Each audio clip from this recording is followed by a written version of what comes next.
Hello everyone, कैसे हो आप लोग। आई होप आप लोग की प्रिपरेशन अच्छी चल रही होगी। तो आज इस वीडियो में ना हम उन लोगों की बात करेंगे जो पिछले 1-2 साल से प्री दे रहे हैं और उनका प्री ही नहीं निकलता है। तो अब दिक्कत ये आती है ना कि हमको पता ही नहीं चलता है कि हम गलती क्या कर रहे हैं। हम बार बार उसी तरह से प्री की प्रिपरेशन करते रहते हैं और हम अपनी मिस्टेक्स को ना फाइंड आउट ही नहीं कर पाते हैं। और कुछ तो ऐसे बच्चे होते हैं ना मेरी तरह, जिनको पता होता है कि क्या गलती है, फिर भी वो वही गलती रिपीट करते रहते हैं। मतलब पता है कि हाँ ये करने से मेरा ये नहीं निकलेगा, लेकिन फिर भी हम उसी में अपने कंफर्ट जोन में रहते हैं और कर ही नहीं पाते हैं। तो इस वीडियो में ना मैं सबसे पहले तो मैं अपनी बात बताती हूँ कि मैंने क्या किया था। तो देखिए 2021 में ना मैंने सारे एग्ज़ाम दिए थे। मैंने तभी से अपनी प्रिपरेशन स्टार्ट की थी और उस साल के जितने भी एग्ज़ाम हुए थे, 6-7 एग्ज़ाम हुए थे आपके सारे बैंकिंग के और RBI असिस्टेंट का भी, तो मैंने सारे एग्ज़ाम दिए थे। उसमें क्या हुआ ना कि स्टार्टिंग के तो नहीं निकले, खैर मतलब 80 कट ऑफ जा रहा है तो मेरा मार्क्स 50-60 ऐसे रह रहा था। तो वो तो चलो स्टार्टिंग का फेज था, तो लगा कि हाँ ठीक है, अभी प्रिपरेशन उतनी अच्छी हुई नहीं है।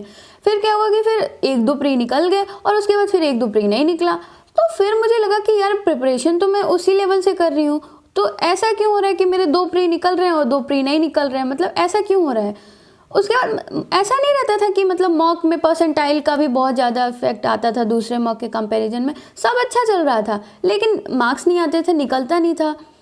तो उसके बाद मतलब मुझे पता चला कि मेरी जो सबसे बड़ी गलती थी ना वो क्या थी। तो उसके बाद ये गलती ना मैंने 2020 जो पिछले साल के जितने भी एग्ज़ाम हुए सारे प्री मैंने निकाले हैं। मुझे वो गलती पता चल गई थी कि हाँ किस वजह से मेरी नहीं निकल रही है।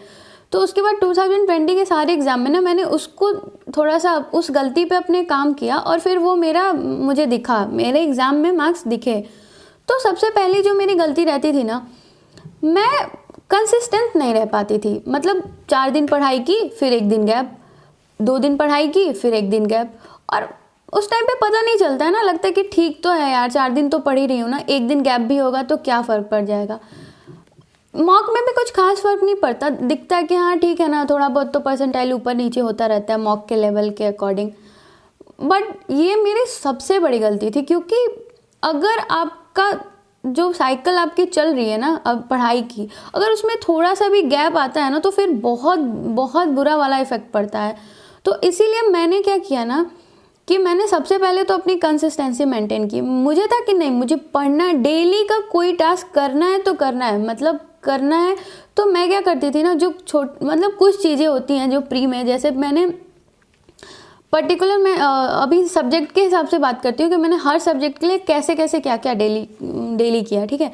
तो मैं क्या करती थी ना कि मैं कितना भी बिजी रहूँ, मैं 3 चीज़ें ना डेली करती थी प्री के लिए। सबसे पहला, मैं मैथ में क्या करती थी ना कि मैं मतलब आधे घंटे निकाल के सिंप्लीफिकेशन, नंबर सीरीज, क्वाड्रेटिक और DI, ये ना इसका ना मैं एक सेट मतलब सॉल्व कर लेती थी कि हाँ चलो ये हो गया, मतलब 5-10 सिंप्लीफिकेशन, 5-10 नंबर सीरीज, 2-4 DI, ऐसे करके जितना हो पाता था मैं करती थी, डेली करती थी। उसके बाद हुआ कि फिर पजल में मैं क्या करती थी ना कि पजल में मैं 5 से 10 पजल डेली बनाती थी।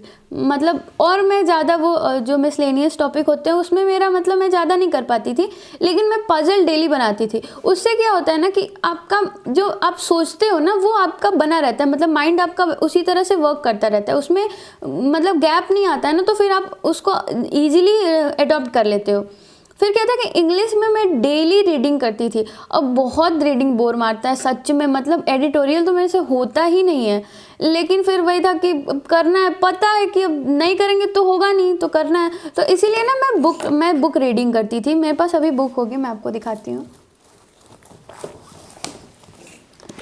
तो ये कुछ बुक्स हैं जो मैं डेली पढ़ती थी, आप देख सकते होंगे।